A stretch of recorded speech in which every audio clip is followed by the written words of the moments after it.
Welcome to the Blood Moon Archives, home to real-life encounters of things that go bump in the night. These aren't just stories. These are true horrors that will haunt you long after the screen fades to black. So lock your doors, close the curtains, and keep those lights on. Let's get into it. Line 12, by Joan Perry. We support a pretty big electronics company. I won't say which one, just that you'd probably recognize the name. They make laptops, smart TVs, routers, that kind of thing. All the calls are logged automatically by our system. Every call is recorded too, time-stamped, assigned a ticket, linked to a product ID. We follow strict protocol. There's no room for improvising, which makes what happened even harder to explain. It started maybe 4 or 5 months ago. It was around 2:30 a.m. on a Tuesday, during one of those stretches where barely any calls come in. I was half asleep at my desk, sipping cold coffee, when line 12 blinked. The indicator light lit up in a soft yellow glow. The system showed it as an unknown number, which isn't that unusual. We get calls from blocked or international lines sometimes. I answered, gave the standard greeting, and waited. But the person on the other end didn't respond right away. I heard breathing. Not heavy or weird, just there, like someone waiting for something. Finally, a voice, quiet, calm, male, I think, asked for help with a model number I didn't recognize. It didn't follow our usual format. We used letters and numbers, 6 digits max. This was longer, something like M3K1R91. I typed it into our system and came up blank. I asked for the product type, and the voice just said it was a device that needed to be recalibrated. That was the word they used, recalibrated. Not fixed or reset, recalibrated.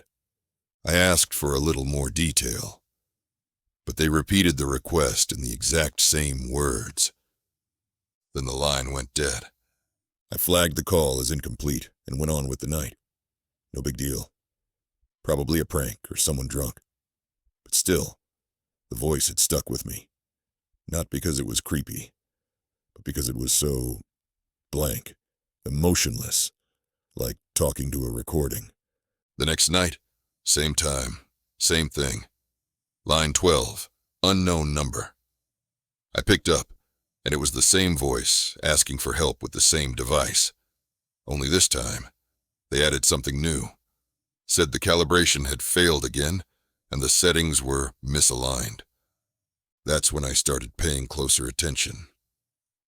I wrote down everything they said, even though it didn't make sense. Our software couldn't find any match for the product ID, and my supervisor had never heard of it either.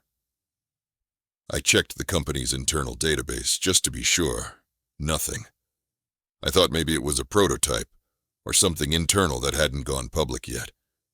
But if it was, what was a regular call center like ours supposed to do with it? By the third call, I noticed the pattern. It was always around 2:30 a.m. Always from unknown. Always line 12. Always that same voice.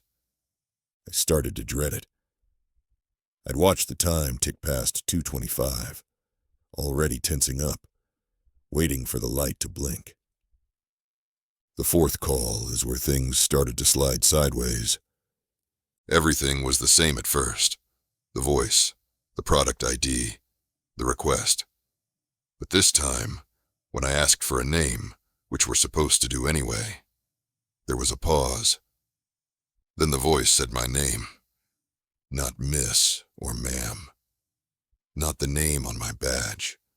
My real name. The one I don't use at work. The one almost no one there knows, because I go by a nickname. That was the first time I got that crawling feeling in my arms, like my skin was trying to shrink away from my body. I hung up. After that, I went to the system log to review the call. I wanted proof. But the call wasn't there. No record of line 12 activating at all that night. I checked the timestamp, refreshed the logs. Nothing. According to the software, I hadn't received a single call during that time, but something was there. In the activity log, the one that tracks every line, not just calls, line 12 showed me placing an outgoing call at exactly 2:31 a.m. I didn't touch the phone. I didn't dial anything, but somehow, the system thought I called out. I printed the log and took it to my supervisor. He shrugged, said it was probably a bug. He looked tired. Didn't want to deal with it. I didn't push it. After that, the calls came twice a week. Always the same. Voice, product ID, request. I stopped answering at first. Let the line ring until it stopped. But then, it started showing up differently. If I didn't answer, the system logged a missed call under my own extension. Like I was calling myself and ignoring it. I even unplugged the headset one night just to see what would happen. At 2:30 a.m., line 12 still lit up. And even without a headset plugged in, the call timer started. It ran for 2 minutes and 17 seconds. Exactly. No sound, no voice. Just a silent, open line. I started losing sleep. I'd come into work dreading that hour. My heart would start pounding by 2:25. I got twitchy, snappy. One coworker asked if I was okay. I said I was fine. What else could I say? Oh, I'm being haunted by a non-existent customer who may or may not be myself. The last call I answered was different. This time, the voice said something new. It told me, flatly, the calibration is almost complete. Then silence. Then my name, again. And then, it said something I'll never forget. Thank you for your cooperation. It was the first time it ever sounded pleased. I don't know what I'm cooperating with.